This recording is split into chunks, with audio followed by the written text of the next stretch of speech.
Throughout history, men have always been drawn to grass. Whether it be in the park, a sports ground, or simply in your own garden, there's just something about those quintessential British stripes that makes you want them for yourself, not to mention getting one over on your neighbours. Follow Daniel on his lawn journeys in his step-by-step videos this year, whilst you create your own lawn journey, achieving that dream lawn you have always wanted with simple and easy to follow methods. The lawn you have always dreamed of is only a grass seed away. Now sit back and enjoy the video. Oh, and one more thing, if you want to subscribe, you know what to do. Okay, it's 9 weeks since we did our renovations. We've had lots of growth, things are getting a bit tight in there, so it's time to start thinking and acting, and today we're going to be doing a bit of grooming. So what attachment I'm going to use today? Decided to go with the Scarifying attachment because I really want to get into this and try and get as much thatch out as we can. It's been, let's say, 9 weeks. It's been fed with Equilibrium, looking nice and thick, really strong. But you just see now the bits of yellow creeping in, which is the necrotic growth, which is dying back. So we need to start getting this out because otherwise we're going to start getting disease, and that's what we don't want. So imagine, I think I made an analogy to it last year in that, imagine being on a bus with a load of people on a hot day and you're all sweating and there's no room to move.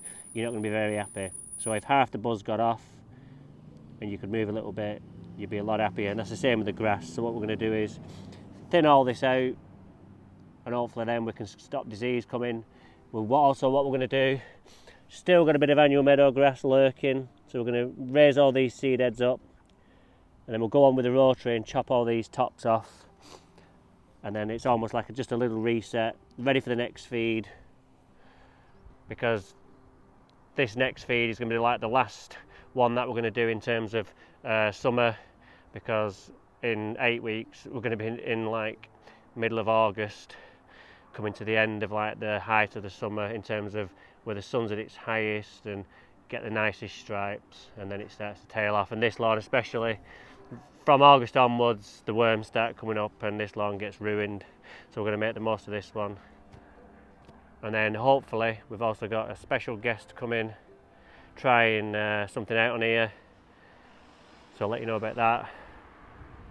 But let's get going with this.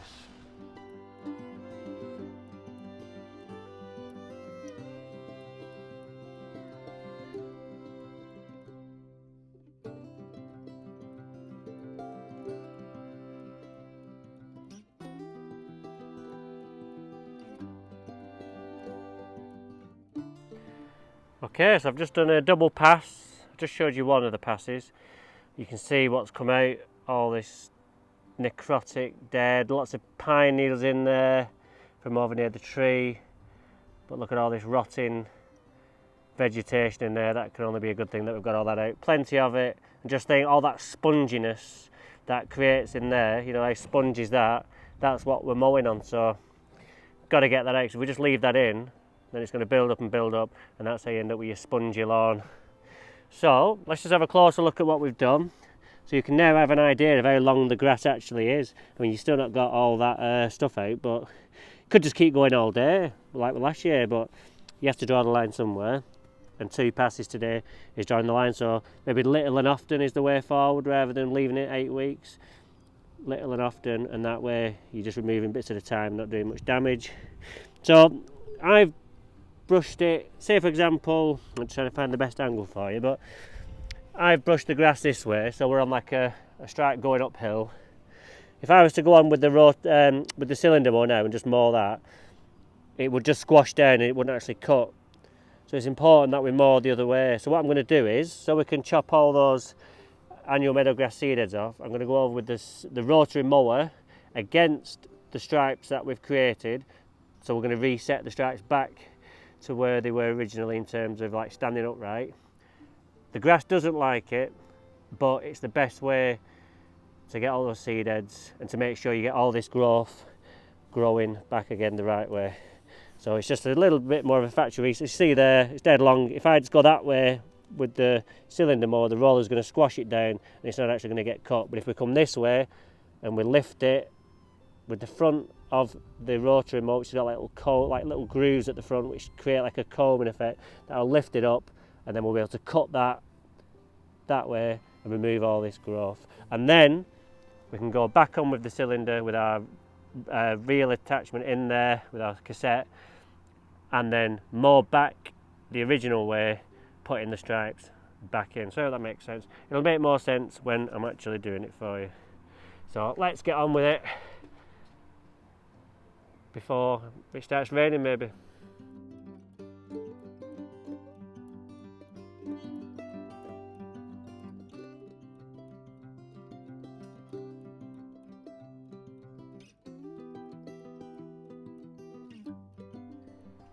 Right, so back up close now. You can see that we've got rid of all that long growth and we're back to nice, short, uniform growth. So what I'll do now is go over with the cylinder, but we'll go back along the original mowing lines, just putting them back in. And then if it wasn't so windy, I'd feed it and everything else, but it's absolutely blowing a gale, so I can't, because it'll just blow everywhere. So we'll have to wait for that. Time to put the cylinder cartridge back in, and then we'll give it a cut. And one thing you've got to remember to do, guys, or women, when you're doing that, always remember to turn the knob on the back to your height that you want it at, because you've obviously lowered it to do the scarifying. If I was to just put the cylinder reel back in and then start mowing, I'd be absolutely scalping it. I've done it before. I said I wouldn't do it again, but I did. But I've definitely learned my lesson this time, so I'm going to do it now, and then it's done.